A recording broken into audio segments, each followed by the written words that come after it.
Hello student, welcome on my channel. आज मैं आपके सामने राहुल सांकृत्यायन की जीवनी लेकर आई हूँ। तो आइए देखते हैं इनकी जीवन परिचय और इनकी प्रमुख रचनाएं, इनकी साहित्यिक विशेषता और इनकी भाषा शैली कैसी है।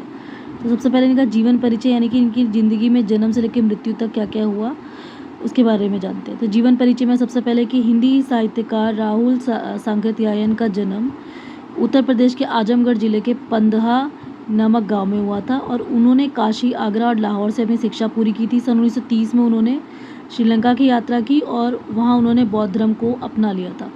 बौद्ध धर्म को ग्रहण करने के बाद उनका नाम राहुल सांकृत्यायन हो गया था। पाली, प्राकृत, अपभ्रंश, तिब्बती, जापानी, चीनी, रूसी आदि अनेक भाषाओं पर अधिकार होने के कारण उन्हें महापंडित भी कहा जाने लगा। यानी कि उनको इतनी सारी भाषाओं का ज्ञान था कि लोगों ने उनको महापंडित कहना शुरू कर दिया था। लेकिन सन 1963 में उनका निधन हो गया था। आइए अब देखते हैं इनकी प्रमुख रचनाएं कौन कौन सी है, यानी कि उन्होंने क्या काम किया अपनी ज़िंदगी में। राहुल सांकृत्यायन एक बहुमुखी प्रतिभा संपन्न साहित्यकार थे, बहुत ही टैलेंटेड थे। उन्होंने कहानी, उपन्यास, जीवनी, यात्रा वृत्त, आत्मकथा, आलोचना, शोध आदि अनेक विधाओं में लेखनी चलाई। उन्होंने अनेक ग्रंथों का हिंदी अनुवाद भी किया और उनकी प्रमुख रचनाएं इस प्रकार है, जैसे कि है मेरी जीवन यात्रा 6 भाग, 22वीं सदी और वोल्गा से गंगा और दर्शन दिग्दर्शन, दिमागी गुलामी, भागो नहीं और दुनिया को बदलो और घुमक्कड़ शास्त्र, ये उनकी कुछ प्रमुख रचनाएं हैं। आगे है साहित्यिक विशेषताएं।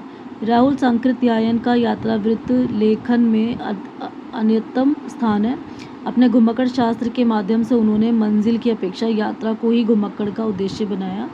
यानी कि उन्होंने ये नहीं देखा कि घुमक्कड़, उन्होंने मतलब कि यात्रा को ही उद्देश्य बनाया कि यात्रा करने के लिए घूमो तो यात्रा करके घूमो, मंजिल की कोई ज़रूरत नहीं है।